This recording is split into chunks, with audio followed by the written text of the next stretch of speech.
Hi guys, welcome back to my channel.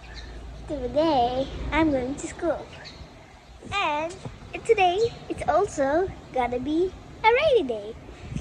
There is no rain right now, but there will be soon. Bye.